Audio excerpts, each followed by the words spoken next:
Hello and good morning, everyone. How was your weekend? Welcome to a brand new week and a brand new Monday. My name is Edmund, and today is the 17th of August 2020.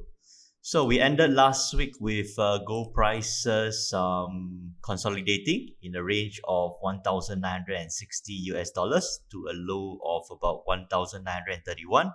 So gold prices are, in terms of its volatility on last Friday, came back to about normal, trading within a 27 US dollar range compared to the volatility on Tuesday, which was moving about $125, and also on Wednesday, where it went down about 65 US dollars, and then it went up again by about 85 US dollars. Okay, so gold prices are consolidating, and it will be looking for further news and I would say further news and direction for the rest of today and also moving forward for the rest of the week. Okay, so some of the main reasons that pushed gold prices down last week was that U.S. Treasury prices or Treasury yields was rising. One of the reasons gold prices fell.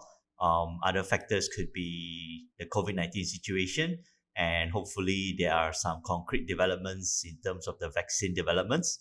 So, a combination of factors push down gold prices, and of course, bearing in mind that gold prices has been going up for quite some time, even as early as August the 4th, coming up from 1,975 to a high of 2,075 US dollars. Okay, so let's have a look and see what is coming up for today. Today's economic calendar is extremely light.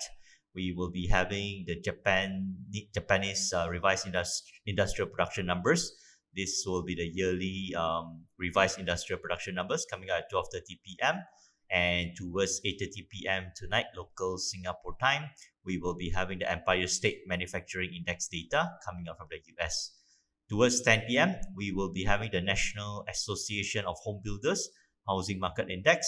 So, apart from the Empire State Manufacturing Index and also the Housing Market Index, there is no other significant economic data coming out from the US or even from Europe or the UK.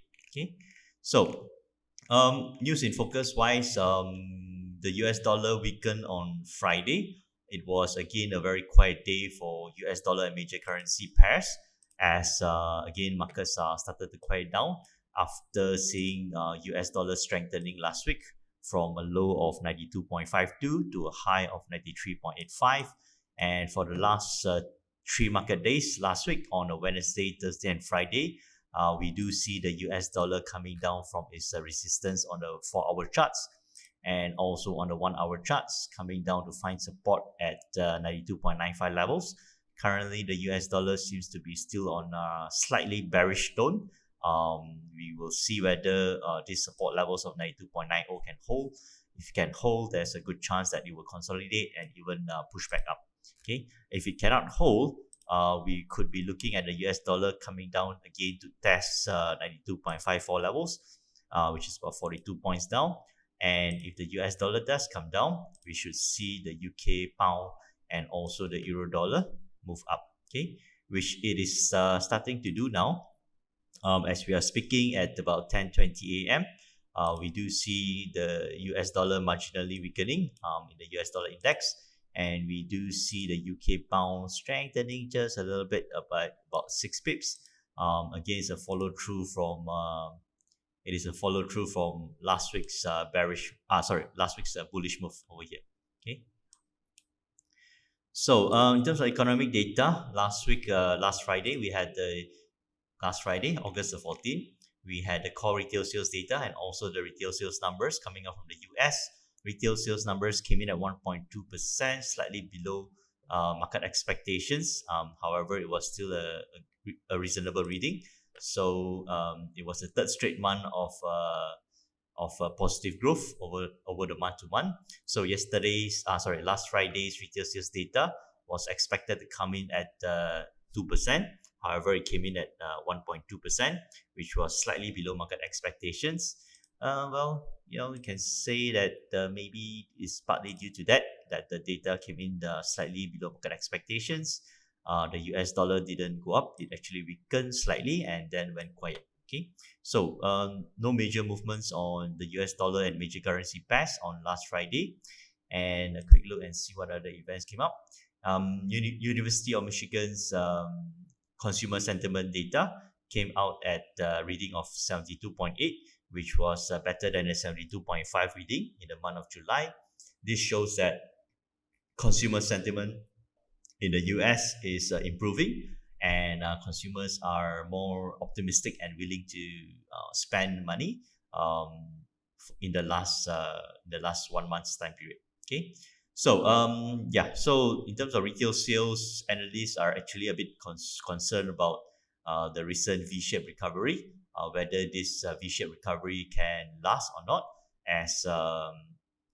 as analysts are looking towards the current ongoing negotiations regarding a new stimulus package, which has been dragging and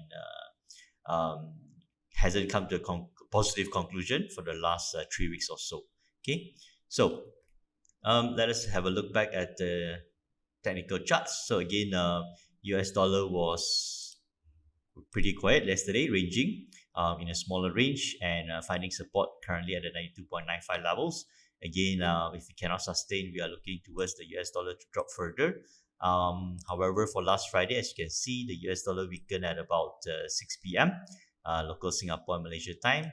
And for major currencies such as the UK pound, we do see the UK pound strengthening as early as 10 plus 5, 15, 3 p.m. local Singapore time.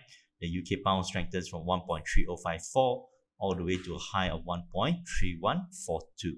Okay, and again, this is the range for the US dollar. If it continues to drop, we could see the UK pound coming up to test these levels again of 1.3125, which is just about 25 pips to the upside. And if it's even more bullish, it could look to test this tip again of 1.3142, which is 45 pips to the upside. And it could even test a level of 1.3158, which is about 62 pips to the upside. Okay, so we got to watch out for the chart patterns at about 2 p.m. local Singapore and Malaysia time to see whether it continues to push up.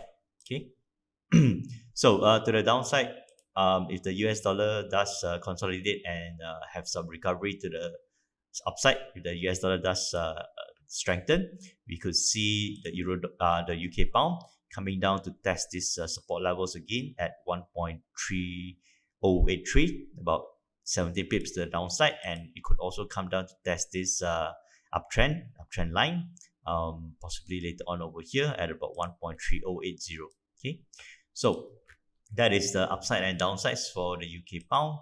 Moving on to the euro dollar. Euro dollar wise, we could be looking for it to test again the recent highs of 1.1878, which is only about 28 pips to the upside, and it could even go to test this tip again of 1.1895, which is about 45 pips to the upside. And to the downside, again, of course, it does pull down. The immediate support will be at 1.1826, which is about 30 pips to the downside.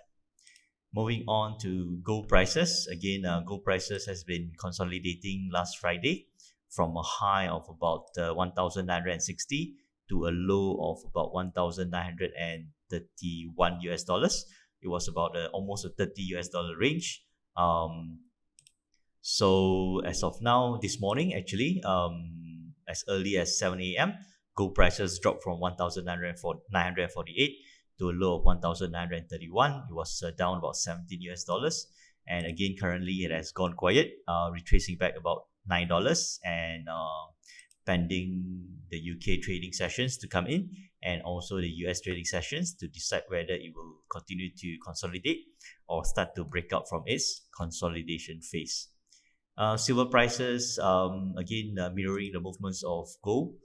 For last Friday, it was moving down in a very tight consolidating range, going down about $1.90.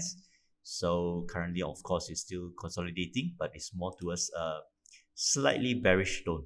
Okay. So moving on to oil prices. Oil prices again is also on a slightly bearish run after finding resistance for 1 to 3 days, couldn't get past, and then it moves down from $42.95 to a low of $41.89 on last Friday. Okay. However, at the close of last Friday's trading, we do see the oil prices US WTI having a decent recovery, and also currently it is well, again gone quiet. So we got to wait and see later on in the afternoon or in the evening where the participants or where the traders will be pushing the prices. Okay. So this is the range. So most of the instruments, as updated last Friday, is in a consolidation mode, and we should be able to see um, a clearer direction later on today in the afternoon and towards the US trading sessions. Okay, so for gold prices currently, support levels are at 1,927, which is about $12 to the downside. And to the upside, the current resistance is at 1,949, which is about $11 to the upside. Of course, if it does break up higher, the next resistance is at 1,958 levels, which is about $18 to the upside. And again, if it breaks down in a very bearish tone, we could see the gold prices come back to touch 1,928 again. Okay, so again, we need to wait for the UK trading session and also the US trading sessions to understand the bigger picture and also the larger scale movements. Okay, so yeah, Australian dollar, not much of a movement, and also the Canadian dollar, as we can see, it is it's just going up a bit as the recent trading cycle, the oil prices was weakening and then strengthening. So we do see the Canadian dollar initially weakening and then the Canadian dollar weakening, and then currently it is strengthening a little bit. Okay.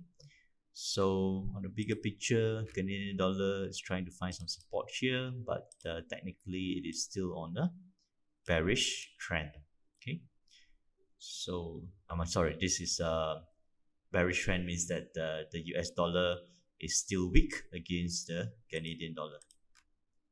Okay, so that about begins our trading week for today. I hope you guys have a good trading day ahead. But bear in mind, currently, most of the major currency pairs and also the US dollar is still relatively quiet. We can actually let it decide the direction first, and then we can come in for a trade during the UK trading session or the US trading session, or we can just observe today's movements first and then come in tomorrow for a trade. So I hope you guys have a good trading day ahead, and I'll see you again tomorrow for the latest market updates. Thank you.